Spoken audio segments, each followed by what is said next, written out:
Hai,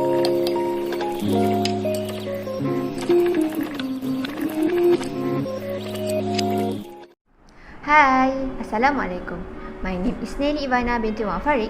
Today, I will summarize about background and component of annual reports. So, my group choose 3 banks, which is Bank Rakyat, CIMB Bank and Nizwa Bank. So, first is background of Bank Rakyat.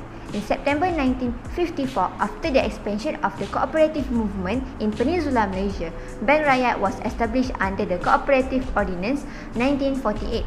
11 of these union banks agreed to merge and form the Bank Agung on 28 September 1954. Bank Kerjasama Malaysia Berhad replaced Bank Agung on 1967. Then, the name was changed Bank Kerjasama Rakyat Malaysia Berhad, or better known as Bank Rakyat.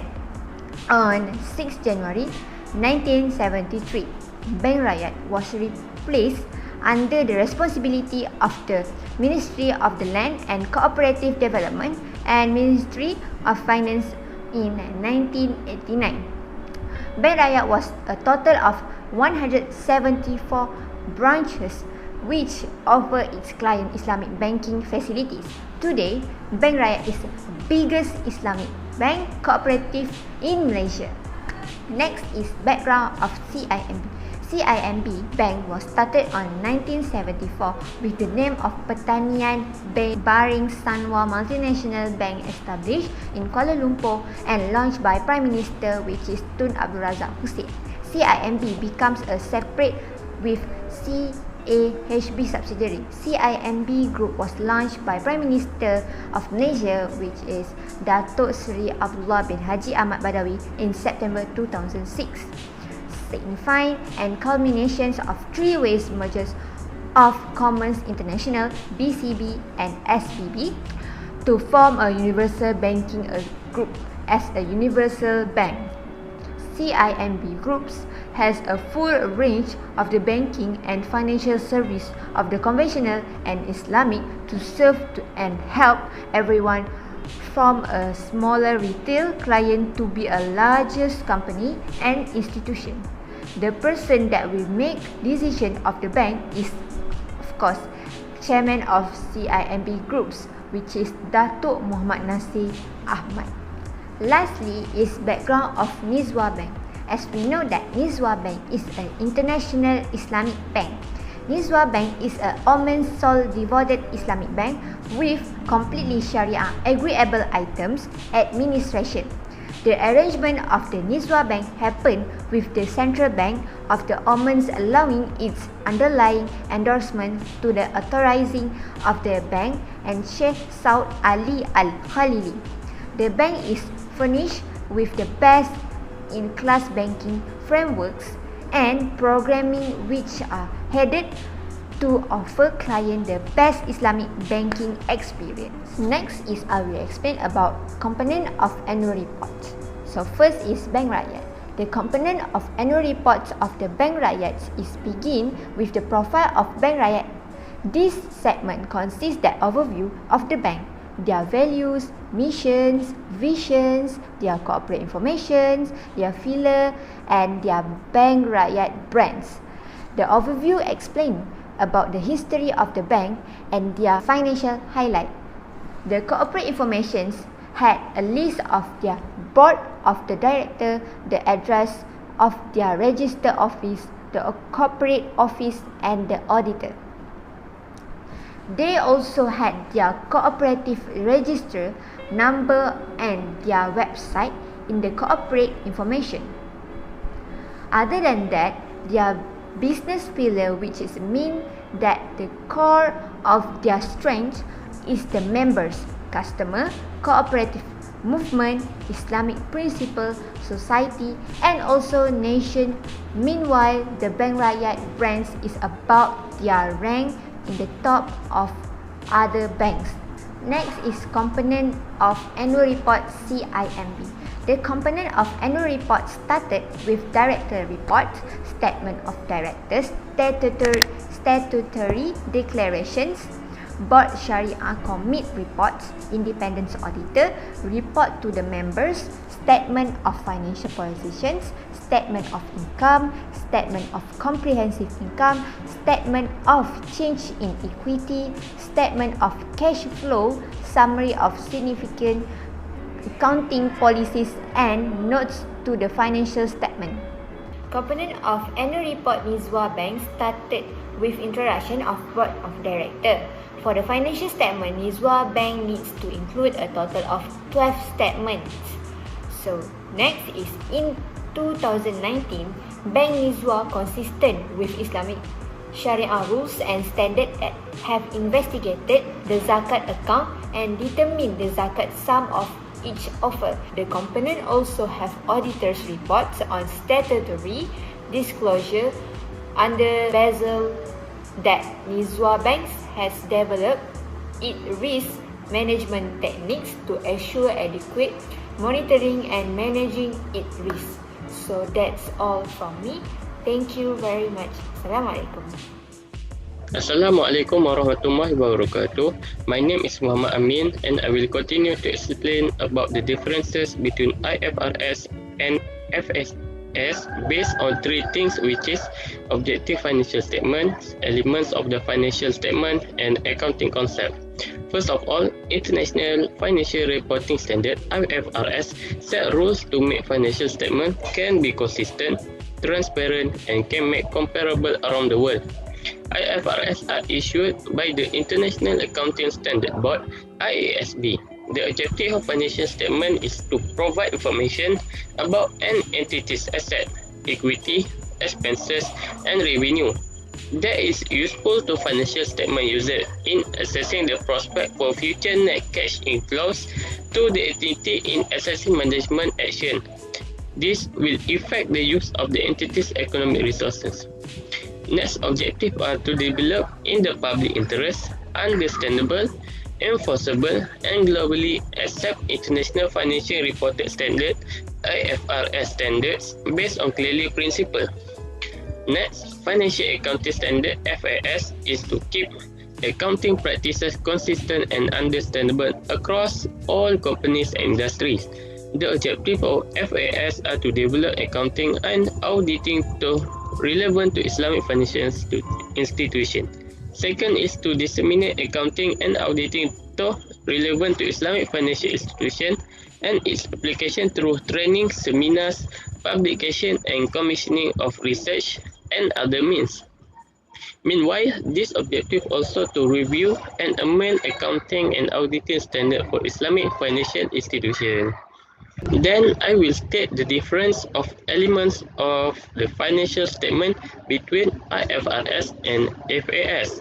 Financial statement is written records that convey the business activities and the financial performance of a company. IFRS records presentation of classified statement of financial position, where current assets or liabilities are separate from non-current assets or liabilities.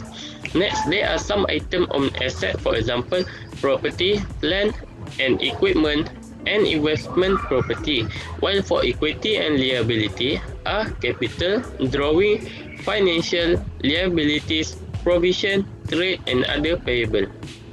Next, elements of financial statement for financial accounting statement.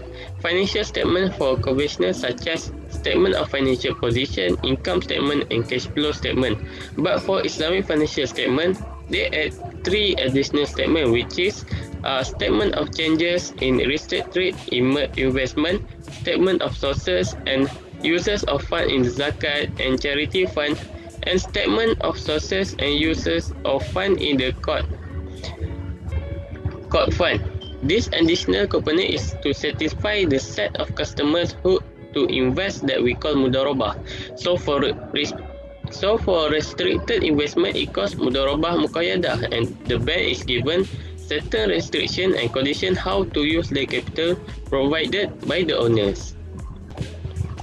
Lastly, the differences between IFRS and FAS based on accounting concept. Accounting concepts are the assumption, basic rules, and conditions that tell us the parameters and constraints within which the accounting operates. Some examples like going concern and periodicity. The way to perform the going concern actually, IFRS standard do not prescribe a method to perform the going concern assessment. Then, for periodicity for IRS, the periodicity assumption told that a bank can report its financial result within certain designated periods of time. This typically means that a bank consistently reports its result and cash flow on a monthly, quarterly, or annual basis. These time periods are followed the same step over time for the sake of comparability. For example, if the reporting period for the current year is set at calendar months, then the same period should be used in the next year, so that the results of the 2 years can be compared on a month-to-month basis. Besides, the accounting concept that had been used in FAS that follow the Sharia compliance such as going concern and periodicity. Firstly, the going concern is also applicable as many Islamic financial contracts, especially mudarabah and musyarakah, are for a number of specific periods. Going concern an assumption the entity or the business to continue for a foreseeable future unless there is significant evidence of the breach of the contracts. Thus, the assumption is really important, especially for Islamic banks, based on financial position and performance. The continuity of the bank activities in the future, including its investment activities. Lastly, in case of periodicity, is acceptable in Islam on the basis that even in the case of zakat, it is be paid once a year as period of measurement. Periodicity follow the concept and how determine that the wealth or mal must be owned by the owner at least in 1 year to qualify for the payment of zakat. Because of that, this concept for Islamic bank institution means the life of the bank can be broken into reporting periods to make sure of the preparation of financial report to the shareholder or interested parties. Assalamualaikum. My name is Iqbal Amirul Shah bin Nazaruddin and I will present about the difference of the component in statement of financial position between Bank Rakyat, CIMB Bank and Nizwa Bank. Okay, firstly, I will explain about the assets. For the summary of the difference of the assets between these three banks, the first one is CIMB Bank use the word loan, but the other bank only use financing. This is because Bank Rakyat and Nizwa Bank are in compliance in Sharia and need to provide financing that did not charge interest to their customer. Otherwise, it will create a riba in the financing. Nizwa Bank also lists down the financing into their own category, while the other two banks only stated the general of their financing. Other than that, Nizwa Bank also stated that they recorded their assets in net amount. CIMB Bank also used the term debt instrument in their assets, while Bank Rakyat and Nizwa Bank use the terms financial. This is because in debt it is charged with interest. I will now proceed to the second component in the statement of financial position, which is liabilities. As a conclusion, both Bank Rakyat and CIMB Bank use the term deposit and placement from the banks and financial institution, while Nizwa Bank use the term interbank wakala. Nizwa Bank also use the term customer wakala and customer account, other than Bank Rakyat and CIMB Bank, which just use the term deposit from customer.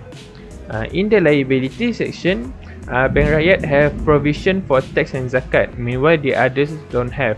You might be asking, as an Islamic bank, why Nizwa Bank did not pay zakat? This can either become the second scenario in AAOIP Fast 9, which stated some of the banks did not pay zakat, or either they put it under other liabilities. I will now proceed to explain about the difference of the equity in the statement of financial position. Okay, for Bank Rakyat, they use the term share redemption fund, while CIMB Bank use redemption preference share, and Nizwa Bank use the term share premium. Bank Rakyat and CIMB Bank also have share capital, but Nizwa Bank use paid up capital. Other than that, perpetual and redemption preference share only exist in CIMB Bank, and Nizwa Bank also have accumulated loss, impairment reserve, and investment for value reserves. Assalamualaikum, my name is Nur Ainul Najat binti Muhammad Amran and I will explain summary on question 5. We are required to make comparison with 3 banks that we choose to make differences on component in statement of comprehensive income. So first of all is Bank Rakyat and Nizwa Bank. We choose both are Islamic bank. Bank Rakyat is Islamic bank at Malaysia, while Nizwa Bank is Islamic bank for other country. In Islamic banking, no interest will be charged on financing because it have riba and gharar. We have to avoid it. Differences component in statement of comprehensive income between Bank Rakyat and Nizwa Bank is Nizwa Bank separate their profit into profit from wakalah istithmar, musyarakah financing, interbank wakalah investment, and profit from financial asset at fair value, which Bank Rakyat only use term of income to get their profit. Besides that, Bank Rakyat have statutory appropriation, which is maintenance of statutory reserve fund, while Nizwa Bank add income from the bank's own investment and revenue from services like foreign exchange. Next is Nizwa Bank do not pay zakat because according to AAOIF Fast 9, Nizwa Bank follow second scenario which they are not obligated to pay zakat because shareholder ask Nizwa Bank to act as agent in meeting their zakat obligation. So, but in Bank Rakyat, they already state that their profit after taxation and zakat in their financial statement.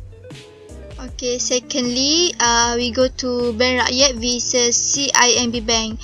Bank Rakyat act as Islamic bank and CIMB Bank act as conventional bank. So the differences between Bank Rakyat and CIMB Bank is Bank Rakyat pay zakat because there is obligation in Islam to donate certain proportion wealth for charitable, while CIMB Bank act as conventional bank does not require to pay zakat. Next is actuarial loss refer to the differences between an employer's actual pension payment to the expected payment when the employer's payment higher, so it will be actuarial loss. Besides that, CIMB have owners of the parents, which is mean that financial institution which is able to exercise a significant influence over the direction and management of bank to control their interests. Okay, last but not least, Nizwa Bank and CIMB Bank. Nizwa Bank have specific list on ijarah assets, while CIMB Bank as a conventional bank combine all their items that may be reclassified subsequently to profit or loss. In addition, Nizwa Bank use wakalah bil istithmar, which is wakalah contract or investment agency. Musyarakah financing, which is joint venture in partnership for Islamic finance, and have interbank wakalah investment as well as financial asset of fair value through equity to get profit, while CIMB use net investment hedge where to less on entities exposure uncover to changes in the value of its net investment in foreign operation. Okay, thank you. That's all from us. We are very thankful to have this assignment because it helps us to explore more detail on financial statement or annual report for each bank in Malaysia and other country to get experience and to get knowledge about this about their financial statement. We have give 100% cooperation with each other, so we hope to get best mark for this assignment. Thank you.